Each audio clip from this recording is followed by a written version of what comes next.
चार मुजाहिदीन आज़ादी जो आज़ादी में हिंदुस्तान की आज़ादी में शहीद हुए हैं, मुसलमान का नाम नंबर 1 हज़रत अबुल कलाम आज़ाद, नंबर 2 हज़रत हसन अहमद मदनी, नंबर 3 हज़रत हुसैन अहमद मदनी, नंबर 3 हज़रत शौकत अली, नंबर 4 टीपू सुल्तान।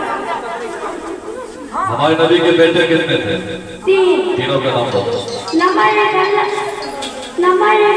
हज़रत कासिम रज़ियल्लाहु अन्हु, नंबर 2 हज़रत अब्दुल्लाह रज़ियल्लाहु अन्हु, नंबर 3 हज़रत इब्राहिम रज़ियल्लाहु अन्हु। हमारे नबी की बेटियां कितनी थी? 4। नंबर 1 हज़रत ज़ैनब रज़ियल्लाहु अन्हा, नंबर 2 हज़रत रुक़ैया रज़ियल्लाहु अन्हा, नंबर 3 हज़रत कुलसूम रज़ियल्लाहु अन्हा, नंबर 4 हज़रत फातिमा रज़ियल्लाहु अन्हा। हमारे नबी का क्या नाम है? हज़रत मोहम्मद सल्लल्लाहु अलैहि वसल्लम। हमारे नबी के वालिद का क्या नाम है? हज़रत अब्दुल्लाह। हमारे नबी के दादा का क्या नाम है? अब्दुल मुत्तलिब। हमारे नबी की वालिदा का क्या नाम है? हमारे नबी की वालिदा का नाम है?